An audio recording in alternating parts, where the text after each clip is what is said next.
buang whaawhiloa i ma whaatalo whātu le mai mai o le tātou tulu. Ia tēnane fwoi o le tātou puleanga i le tātou korokalami le fiafi o le kapite a le ekalesia. Whaatol whaatalo fo le tātou tamaa ke pekopō mo sese vito leo tui. Whapel maawe se o ustauranga. Ia kono fo le tua le tātou puleanga. Le ngata i leo sa mo mai atunu i whafu. Whape foi nei tātou tulu. Whaatalofa ma whaawhelo i atu. I le nei foi a fiafi. I le anga le leima le anga alofa o le atua. Mori malo tō soifua ma so mātou wola. O tātou toi whelua. Ia i luma o nuu. Ai leo tua nuu. Me ngate lea. E whaawheloa i foi whaatalofa atu i le sponsors o kako pokalame.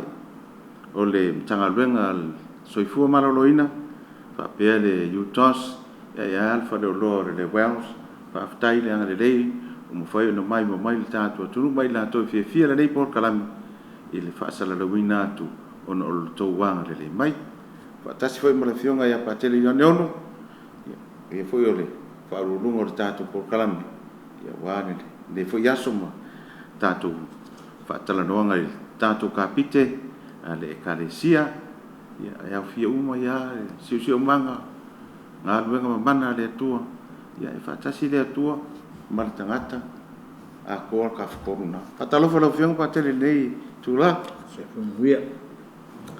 Ia. Talo la ka papa aweloa. Ia. Sau yes talo e lau whianga. Tua ki tama lea lo le ngā paia. Amen. O le inga le tama lea lo le ngā paia. E pia rono vi inga sa le mtanga e whape foi on ponei maso uma whau lava. Amen. Yesu e whamanga mea mātou sala, la vea mātou ma lea whi wheri, tai nganga o marangi e masi nganga o ea pitu popo hatia. Te maa le alo le nganga pa ia. Amene. Tai mole. Talo e am tale e tātou por kalame. Ia o le vahanga le alowo i ai le whasolonga lo whio paket. Vahanga le i theology o mea fo i popo renga o kamapa ia. I whapeonga kau sisi ka ngaka ma wa ia fa le ia sisi o manga ma o uma lava ia war ka ko ai ngala kiri ya dai ia ka ko mai I men fa ngata I fu na wa ia so to na lo ka ko ka kalungo ni lai meio o le greedy fo le tangata o le greedy tangata le se singa ma ideology o lo winga o ma fo fonga fai va vale o tangata ma ko fonga se o la pa mai o le lolang e infinite no winga e cafe mai pe le uma ele muta no winga economic growth technology alone can solve global hunger and poverty no winga na me ka ke poli le winga ko technology ka ko fa mai technology fa fengo fenga renga vale mai sa o fu la ia fengo fie me uma ia la o technology la ka fa so le melhor ia ai me ma kiva lo lang ia vesi sa onina okay mo so ngia muta o so lunga lo ka wala sa ka tu kala esa lo le news nga wa kiu ka kai ko ko kiu wa ka wale wale spensing wale se pensing o uma pensing wala kiki pens la ko fa so la ko sukalare e pensing en fenga u ku la ka vale kiu ke le ni ka wa ai ko ai ale fisika o fela e me fa mai infinite me le fa mai le ko shoki se me ele ko yongi e ko se me shoki o la cafe mai ale o ki ma asia le o technology e ma o economic growth economic growth la la ka ko enjoying le ko se me shoki de ko populace se me ia o manatu fai vale la le o tangata a ngi fo la maku e unga ia ka mai fai business esia e wa pi fa va le ia ka ko fa ka mo ia le vola wo ka oi ko me ka va so le ko na que o respecti ko la ia maalu ai ku pela ko ia mau o ai ala ko ole ko inga ai kiana le reality la le mai ia Pope Francis, it is a purely materialistic view of reality. No winga nga mea fai kingo ale kilo yai. And there's a regard for the environment, there's a regard for the worth of human life. Wan menga le kupungi, ngale o kai la na au ku kini lo e na au la ngo foi tangata. Na yo la tangata o la au la ngo foi ngai mang. O mi se mea o.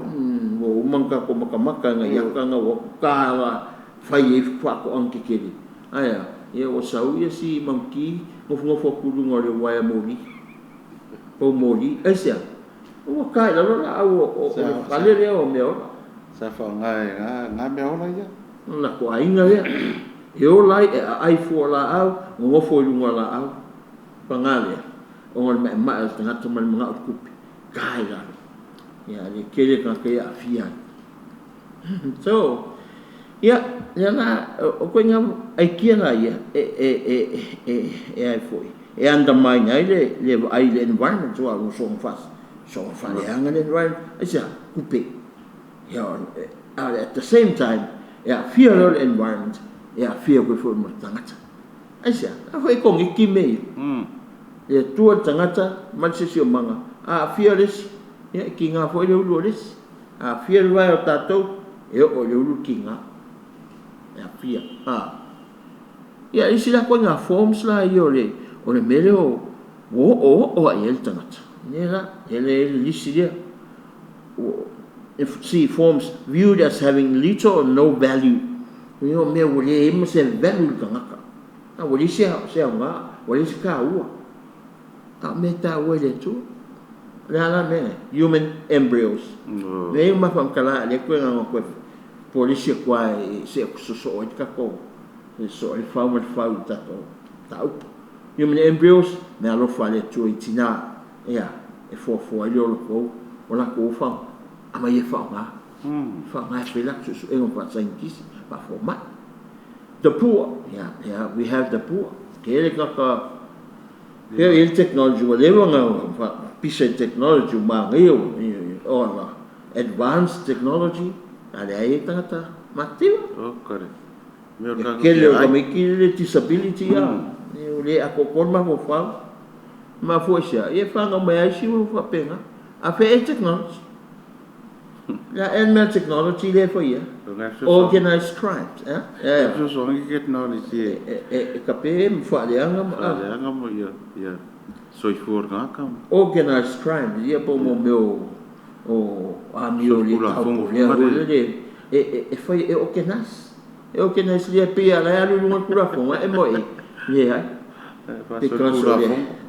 so kura fo le le ko nga crime le ya human trafficking kasinga organized crime human trafficking le pe fa nga lu wa ku pe pale ki al container como kim soldiers ya wa ngai ka me ke wa ku mo fanga le ku mo fanga ma pomo ka mai ka mai hunting and killing of species ya ne wole le wo piece game wole o ka pe ngai me pe ka no oi foi lunga pe ka fanga ngai me o hunt po ngai lu ko ngai me ai ma ka le se le va ya le tuang foi e le o ka ko me hans la ngai fo su ka ai ka but wa e fo nga ai ka ko lo fo me o wo mo ko mo ka manga le tu me o le na ko si so me vo o ka ko ke la li lo space ya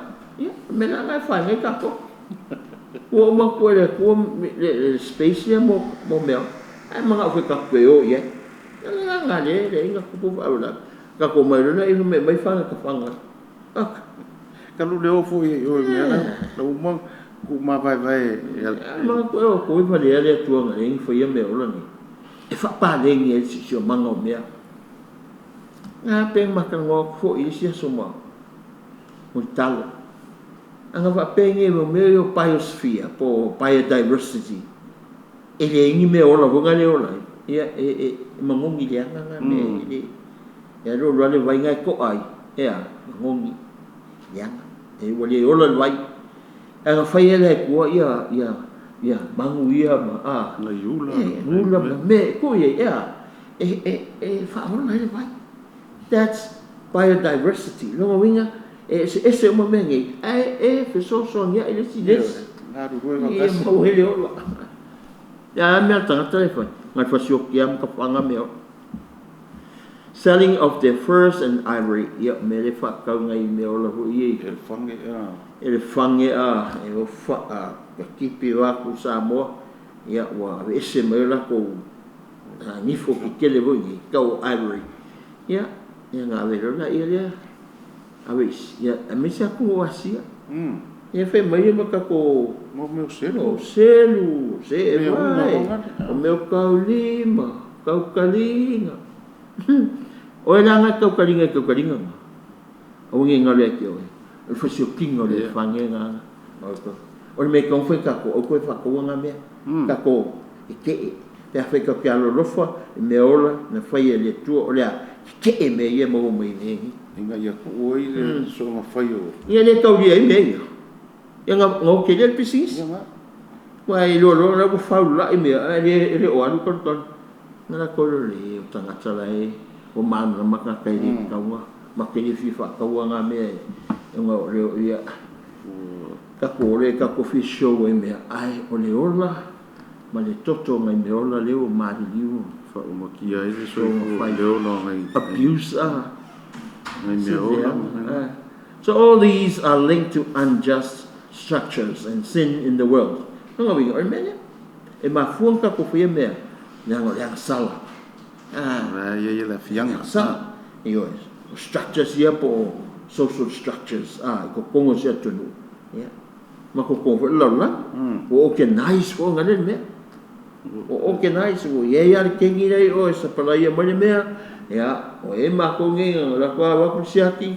sal me ya o ye ka ko kengi dai o le va ko lu le va sip pa yo ya foi mo fi me organize ta le va wa ye me nga le ko pu sai sale fa ni e fiu e fa wa e fiu e fa ai kia le ka fi le sai ya a wala fa es ya or organized structures. So, and therefore tied to prioritizing individual needs, ignoring everybody else, other species and nature, just for the sole purpose of maximizing profit. Kung o ngei awala ese o mafal soli tulafono e foringa mai manga ya e soli tulafono ya ma waya o le ansala o ngei ula ko foi o ngei me winga ese kasian me mafuai ole ya kele profit o tupe ala kupe ale le makaria e ko kongi kakaia o fei kale so e ma ko me nga la kulva e ma ko kontene lua nga ya nga wa ku la le nga ko ko sia ya fa mo fa va pe ko lua ba so ko mai pe nga me fa paperwork sa wa i nga yo inga le fa wa ya mo ko mo le fongo nga yo solikula fo just for the purpose to get profit e o ma ko foi kau fai milion ka ya wa ata ko me fulale a smaller scale pele e fa pe fai akwa pe e fa pe ngale ubinga olha e o foi business ele kai o me kismas ya la rua makanga kangi mai longo kismas ya kamaiki pepe kamaiki no ya renga kisimas ya o me ke wele kamaiki le ka so tina ofo mo fala o nge me o ma ya o fa ko singa struct me ale organized business ya o ku ya o manga ku pe ke le profit almele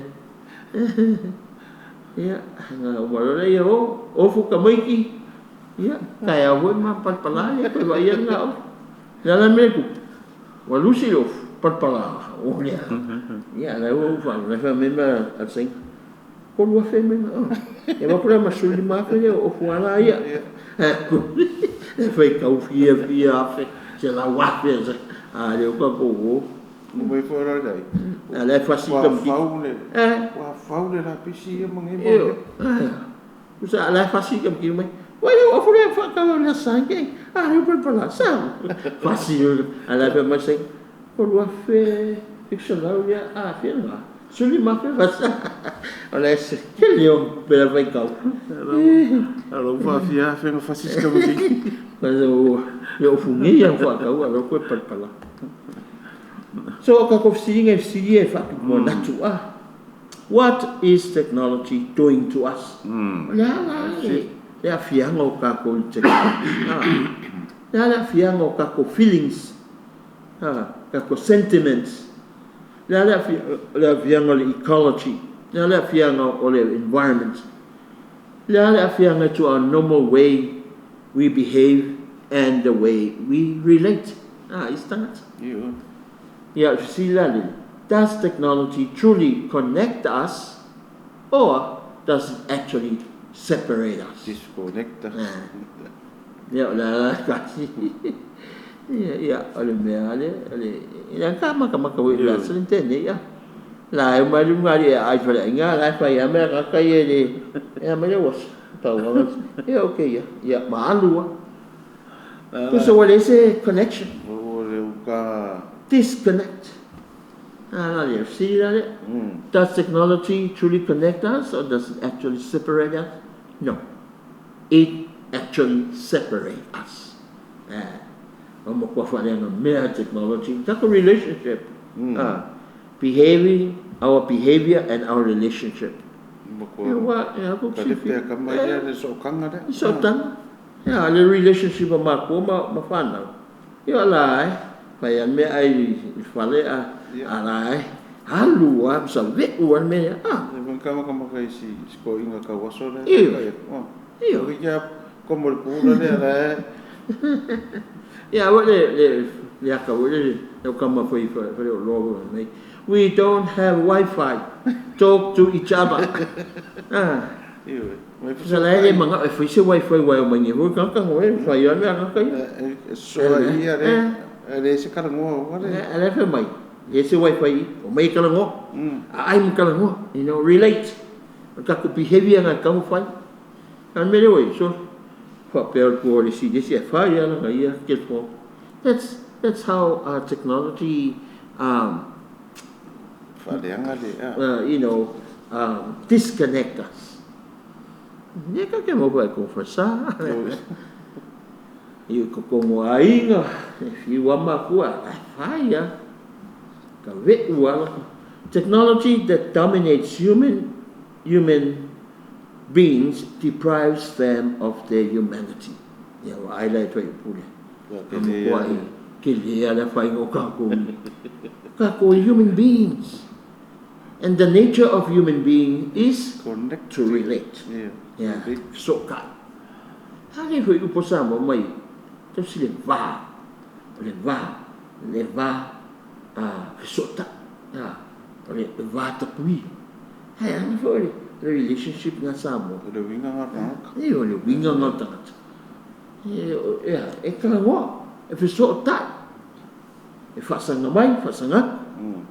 Kalau ngoa ola se mkau pu fa fikau ya se fale ka ko felo aso ye ya mo le kasi ya fangi uma koyo ese banga yo ko fasamo ya ilo vo ko ngol palme ya ilo ko palme ya fa vela e mo fa le ko ngol palme Yun, ako voi fa fai mai le kyo aka Carwela mere technology. Ya le kwa lo ko i si di le mai. Ya fa le ngi ma ko le ko pa me. Ya la ma ko fa nga ngi si. Ya ma ni si platforms, ni si pola. Ole si technology fa nga. Fa le ai ma ko le ko. Ole me la le mai si fa technology that dominates human beings deprives human beings of their humanity. Why? A domination lo e technology we pura le mele ia kako. We are no longer human beings. Ko ia sei ku ka ka ka. Nga, ane ma fa ku vasule. Na ka ma ko e kele yo nga mea manga a. Yeah, he becomes part of technology. Hey, technology is not a human being. We are human beings. We control technology, not technology controlling a kako. Because we have free will. Technology isn't a will. It's a yakakau. Masing. Kako wole it's nga o mia o elo ke alo o elo go. E vai. Nenga ka ki eu foi na meio. Nenga penka ka makai fo ya. Meio mo meu. Peyang ka robots. Pia eu la mai pia. Sao quên mà đi. Good morning. Hello. Ada ka ke ro de ska. Apa penka ka ngoi masi. Apa dah ka ngoi masi. We are no longer human beings. Yeah, men ka le. They say humanity. Well, it's ka humanity. We become robots. Nela kau control linga the technology, but not the other way around. Yeah. Ayo. Ngari la roa. Kede nga o me ka o ken porosi la we kemi. Oi siaka eu fai mai technology ya. Fo wa ka mga masing. Ora masing u ka control masing ele jo kita kai. Nga umala ka ko fa sang men masing sawa. Sawan masing ngukim ako ifia. O fiu ko foi de meu. Ko mi ko ya ki e suyen ba ko suyen nga yo nga ai que fa kuma ne meu no inga e ma ko mai plan kalvo me kia onga ka ko foi matua awonge o ka ko pule awonge pule tato ele technology awonge pule pule ka ko ka ke fong que fongi no singi mesingi pulia que me que fica que fongi ro ka kwangi bidi mo bidi America fela eu mesa ya soy esa o mai fakari ori o ka se kiwi ile ya mo pandit ya le ko fam kala go la ni que foi puso la bu yo ka sai o ma kon ba ile mo solo e ka pa que fo ya que lo ma me ingale le kan si to nga we mo kupe o ele like ele musu ele o que le wa foi ka le pe me le we technology game ya awa se awa ai ole ka como le ela foi sa foi ko inga ole ka ni ma se na wa maka fale ai fa sili mo na le va pe ai pe mang ko nga ya la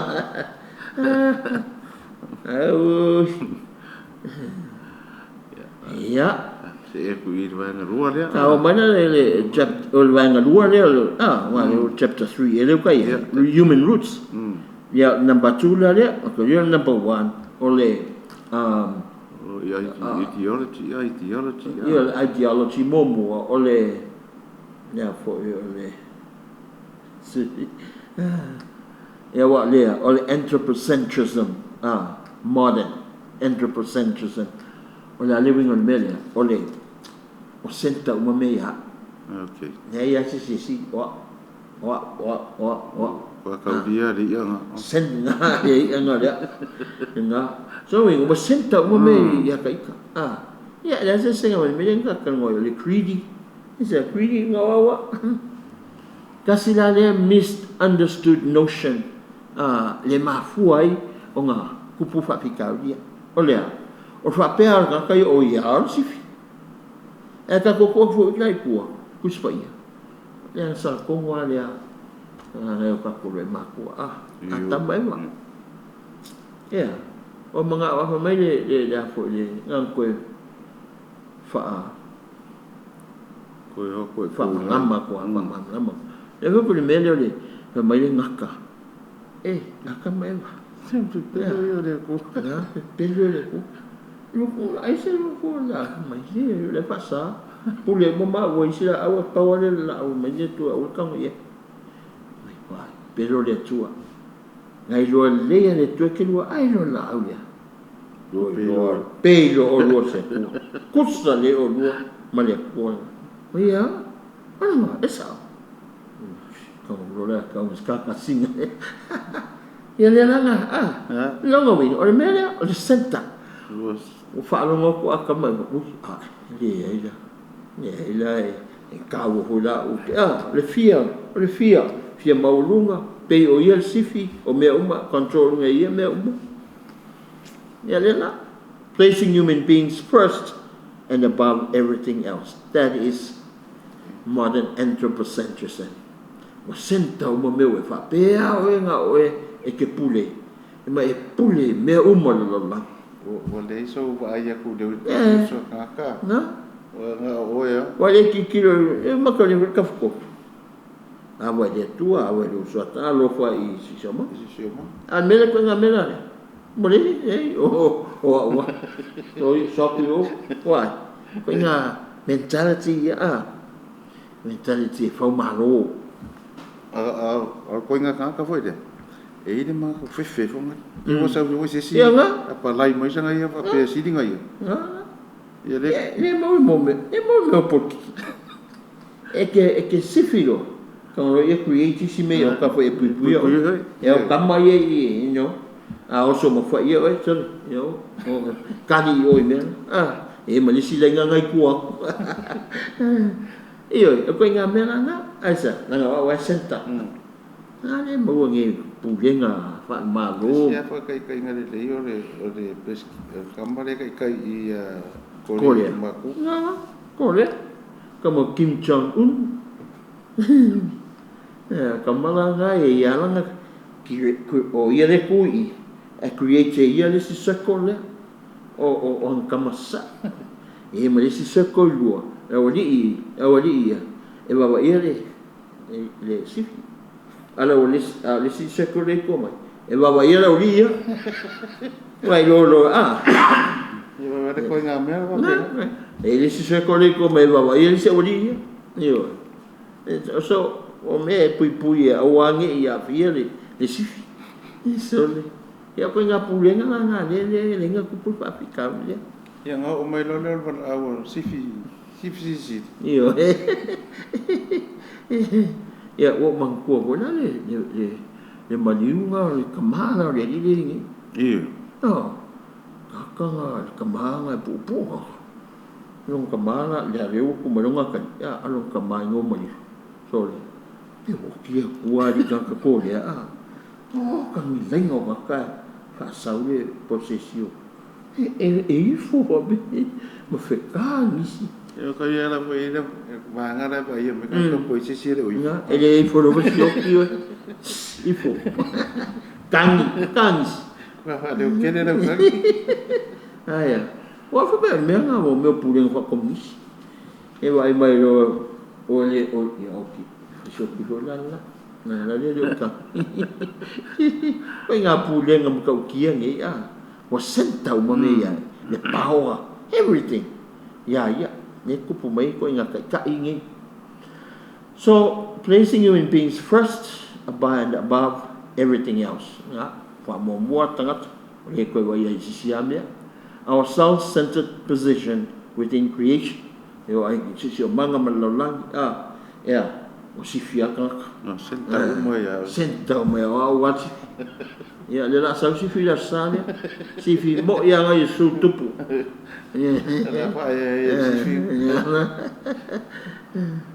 Focus exclusively on human beings and their power. Ko nga IKEA anthropocentrism. Focus lava extensively, exclusively on human beings. Now, tangata le ya lo ko nga mapofalia. La pisi mo sime. Niska maka ko ka. Ko yengi wa nga mo ya. Ko ye. Ole nga ko ngi me o si ma. Ngai me ola. And separating themselves from nature and ecology. Yo, ko nga kia la senta no bingo so o le senta no bingo was separate O le se so ka inga a me le fe me ele e kusi ka ia la tama pa ia. O le if so ka uma me uma. We are all connected. Yeah. Tama, le tua, tangata, sio manga. We are connected. No matter what. Yeah. Modernity has been marked by an excessive anthropocentrism. Yeah, misalnya modern, kami pun modern times yo kako ye. Ya kako aku je juga suka sang hese fo orang ya. Aku kami ya modernity. Kami yo kako so fo more like kilo me fo mal technology. Ya, ameya no ku. Wah, senta kan kami uma. Le mau I lau tato scene number 116. E makuai makaukia le o le modernity ma le anthropocentrism I le hoi kemingi ngai lo sisia kemi o tuana.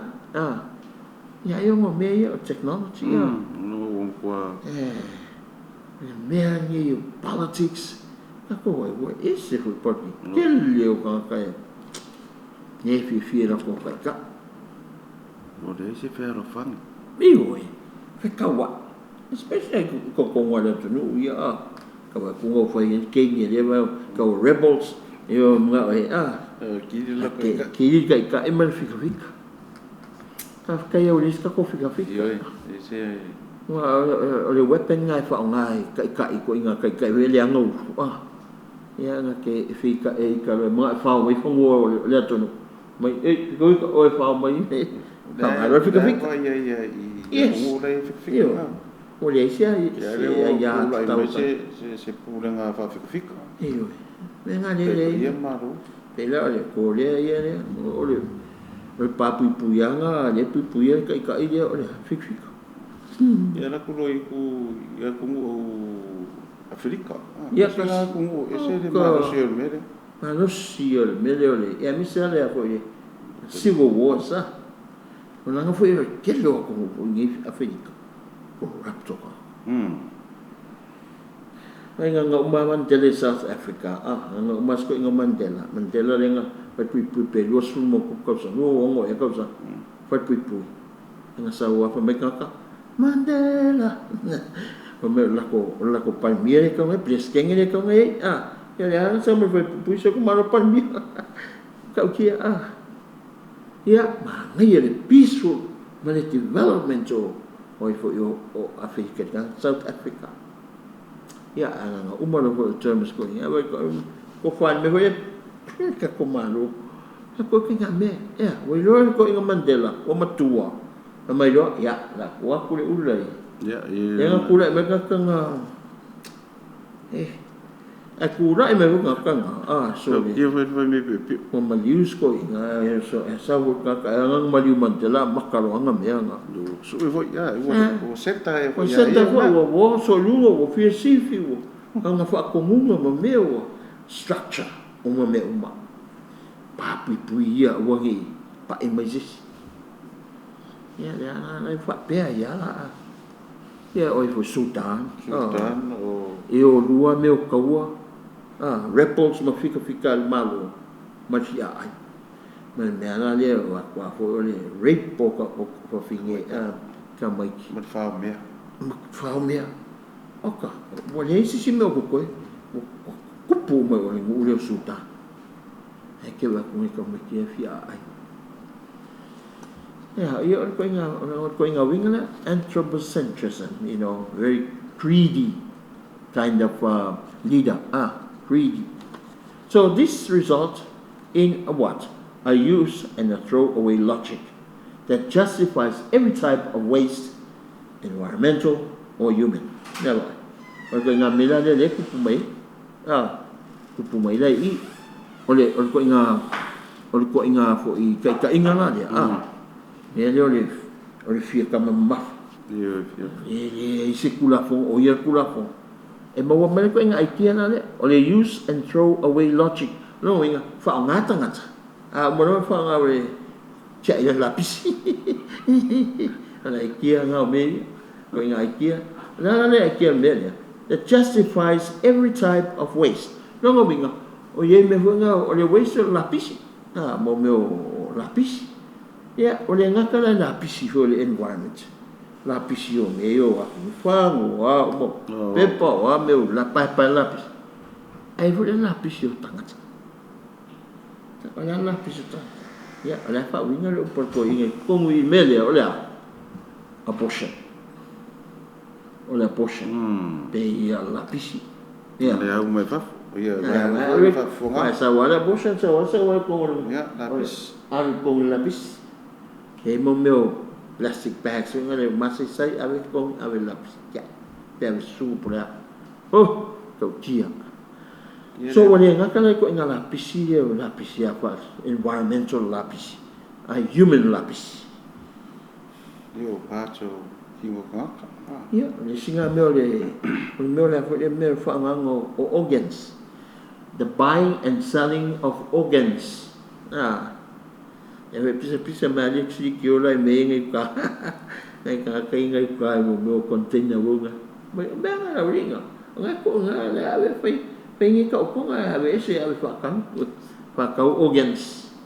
Which is a pisa like a human waste, like a lapisi. Wale ke tangata. O le ola ka. Man soi puanga matamari ang tangata. To him, it's rubbish. Hey, masih popole ya. Popole ba ku danga yo mai unga le ora. Yo. Awo. Fai ya ku danga. Ku pe. Fa mo ki ide. Yo, wa ku pe. Wa usau ni ken ki dia o ma. Fe ma ku ma. Ese rei mai fu mo okay. E mami. E que desse ku pe.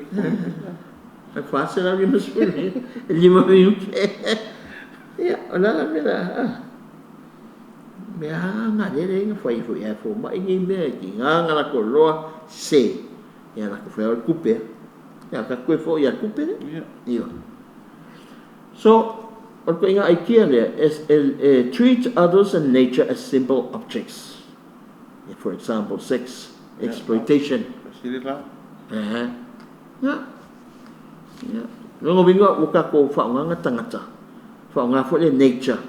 Pe yang me fo ngai, pe sama ai mga oye kakai lo sama la pa yung mo ho le nga. Ya le ul. Se wo ko pick up siski, pe ko mo mi. Fa nga tangata. Kingo ma. Ya la ye fa le. E me le ko le. Fa ka inga. Ke le ale lo ku pulola. Sex exploitation of children. Human trafficking. Trafficking for sex. For sex. Kede ngai kamiki Asia. Mas wala o Asia. Mai wala o Europa. Ma aku ken kupe. Europa palalangi. Na wakule o ngai ka mai ki ngi lai fa ngai ka kalai o organized crime again. Organized crime mai o fia ka ko ka meni luas ki mai o na mai okay men lua o men ko lu o le nga mai no o le se ngole e fa malie tu na nau ka ngaka ngi ko inga angala stupid. That's going on in the world. It is a mere market.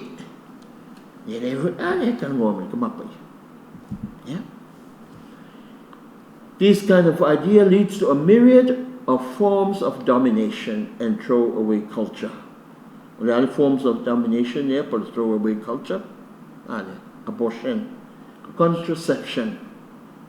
Contraception terus ko inga mea lava against the leola. No winga ko vai fasioki leola, wangi leola. La fa lo mai forka ko le is ke mi ke ale punga mai. Pe ya la foi NUS. O mea ko for mo pa. Se fa fonga sa mo kuloa. E o le fa mai la ko foi NUS. ia le mele le afo le Condom.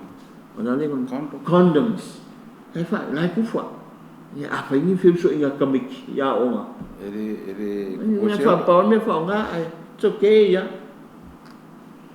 Ekalesia Katoliko o Ekalesia Cristiano ele sa ona me it's not natural na me wa ko fu nga pa because it is natural o manga o le foi mo o sacramento foi ponga Koi por le. I awa aku so ku fo me ia I can encourage Yeah.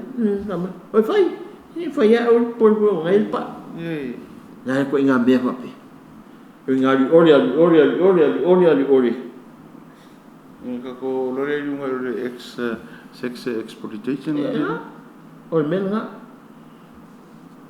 ni mama ka ko ngi ke o ye me nga o ye ia so toma ko mo na ye wa o mo pe ka nga I olha o feita anga o tangata feita anga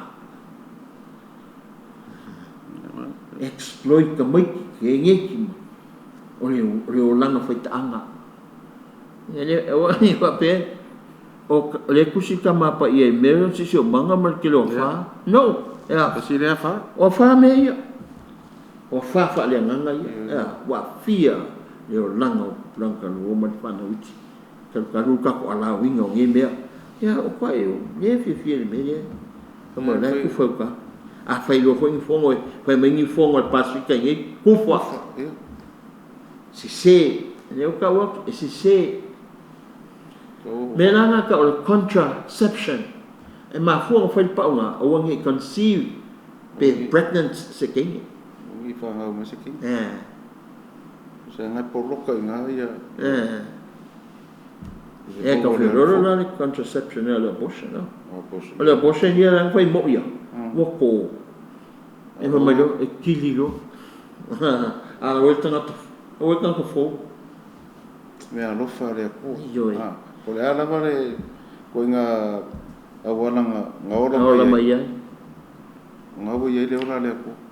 na fo ele fas ele forcia ka le will the free will tanga no free will le wa fai ele me se lo fai un se o ele kamane gam kiki me kiki dia ku po mai le pepele ya e lo fa le tua ile ola fo Yo. le wala nga ia fa nga o ai tama mati a ke mi le ku fa nga le kamaki se le fai ku on sacramento le fa pe ponga ele va pe mai le ku me fa sa fai al ke mi ka kau fa ai ele fa pe wa asia ia e musuani se manatu e fe aku I mo meo kai fau ia fe ai e di fa pe nga ka ko e lo ka ko ni meo la yo ai la lo kamalingi dai le ai Ko le fa family si Yo. mo si mo. ya ngai si fa sa o mai ni Yo. e ma fau mi sa ko branca lo Mas se foi com o yung whisky ia pa fa Yo. o ye me ia. aka mai un eske so yo kan ko tio ko poco ni ai o lo mele va le lo ya ka wo fo le po kala e va ko fo se fo ko nge ko le o ko ngis o som ko fa finga ka ko sa mo O ko le o ia ia. Ia. Fa nga o. Le ko. wala ngi exploiting children children exploit nga ka fo male sex ya mai so male child labor ya nga ka ko wa ngel mele ko po mai fo it is a child wa ma ko ai mo fo school ale nga okki mai ulu sai mai sale o beri o sai ngai wa ko fo me ora ka ke no fo me ora pe so singal poveri la aka Me o ko nga ku manga ia le ko kumanga fa pongsa ke me pongsa o lo nga fa me e ki nga ya so i na lo nga fa fe me ke nga fe sai sa ya o ro nga mai la ngoi le vai as alu do mo se lo lu e lo ka kuia o nga o ki o me alo ma kuia nga le o ki alo lu fa makanga ia we ko fia ni skama o ma fo ya ngalo la kali la ya boleh ko isi ko fia skan kikim ko Kau makanga ai nga solo ro. Ya. Ya ali sai ia ho la. Ya ngi me ko wa ku ngadi pe o me ko ro ali. Wa ko fo le kamali angos si ting. Ka kele ba ia I ba kele ma wonge. Oi, ko maka yo le fa sa lu. Ko ro mako ko zo le maka kale for your camera. Oh. That's exploitation of children or human beings, whatever. Abandoning the elderly. Listen me there. Wakako le manama wa kausi kako mako kausi. Po kako mako fu matu. Le na va kako fa na kausi. Ya, le foi ngai le. Afika ia foi de Ekalesia. Vai le. Ma fanga le. Ya, ma longo pulo. A foi o kako le lo le lava. Ia ave ngo fanga ia. Wala nga ke funga ka ko le lava e ko ke ope ye asima ai mai ma ko ngeki pe ya ale rame ka ko lo ya ve oli no mo pulo kula le wo ka kala ke ai ka kinga le o we ke ai ka kinga ole nga fo yo mo fonga ya apa ke ka pinga ai mo kuwa mo la fero nga mo kai ko mo ba mo wan misaya so ba ai le mafukanga mai si foi no ma ko ka kala fa ko foi mo fonga ia ngai ngama tama tu atama tu mo pongalele se ka mai reisa yo liro se so ko sa le ngandu mga kingi ngandu ai o ke le fengo fenga le ngali ni ton ele fengo fi ya na abandoning the elderly me le ka ku bulanga no foi ko makua ka ko Samoa tau silo te malu tina ka ko mako ko sia se yo yoti asia wa ngala fa po ye mo fa mo yanga ale to ye ko ya lenga kana ide a foi la ro ave ka si yo mo fanga ye o ngi ngalo o yes ele va pe ave ke o en ko me ko ke foi ko vivia o que o pe aveng me o kausi kama kama kai sa ko matua ele ma ia le o mai o ma monga mai o asima ave me o ka kori o e me se o ko ka ko ma ko yo ave fa au o pe lo ai se fa o mo e mo pe connection yo o ngi ngalo le memory le da tato oi ka ko ma ko e kia yang sisi na me grandma ngo fa yaso ye Islam me mo o yo mo na yaso ye dal me ma fo mai me o la le memory well amali yulo ye o ma mo ri ronga kat o le ska ko so kanga mal past a fo kama ya ko so kanga ka ko mal past into the present ya ka ko le ma ka ko future ka ko fu fa ngaula na fa na ma diga fa pe mo so ko me sia ko ia ka mai la ia le forced slavery ia ke ro ko me fa pe fa poronga e fu ko mo nga wenga le fe ka ko kongi ma ko ai poronga ka ka penga wenga human trafficking ka ko ro nga me selling belts of animals ka ko ro nga me nga e fange me mga ngai manguye mangi la ko na ko kingo taika mo me nga ia ka pe ngai me mai lan pa ngai foi mo me fu spa ko ka ia pe ame ko ka ke vai ko foi se o ko mai io po se o fu o mania blood diamonds ia le sau le ka ki fanga ka blood diamonds mo ka me ke finga ringa ole ye me ele me o ka te pala me o lu kusa ele non si fi pa o pala dai orang ofisa ele pat pangai se mekas rasa fo ya dong fo vai ama ka makala ngaka lang laptop au ka ke polonga ya ka ba kulpan pala ai o uma me ila ka ngara ka mo me ole afo blood diamonds so pollution ya ma rama deforestation, ka hangola au exploitation ia whaunga ka so nga whaio o lea koe o sisi manga. This is the heart of a consumerist and profit-driven economic ideology, dominion model of production and consumption. Ia le piua ka whai mai I le winga mele o le whaku lea o le consumerist economy, profit-driven economic ideology. O le mele o le whaku lea o le e maua le kupe ia e malepe uma ni sisi o manga o tangata, ma sisi o manga o meola, ma sisi o manga ia o le environment. Aia. Oka, ke leo le whasoa mai o kapkamapa ia. Oka. Mai kusi le a fia le kaminga I lau. Iyo. Le ngaka wala le au kakuanga sa mo le adia mai fa Kele mei e a fia kako. The consumption ya kele le ya uru kupe ya kele se profiki mo. Al whaku ala lea. Ia. Ko inga economy lea, consumers longo minga, consumer. Kako ia whakau. Whakau ia me. Ia kai pea me, whakau ia kami. Ia hoi, na sao kami. Whakau me off kami. Ia, e koe whai whakau sanga le. E kasi ale, kau sanga le ofu lea lai le pe a lingkau si le. Sole? Ia, whakau ai kau sanga uma. O mai whakau sanga. Se whapukunga consume, ka koe consume. O ka kio ka ke ai, consume o tō kanga ai. Ia, e ngakalai me ai. Whapukunga Mo leo, so e ka ke ai mai, wako koe ia, material things. Se vai, ki hamanga ia se vai, a koe. Pele le isi se vai, o maka, o ofu. E vai, kiskari wai inge ia.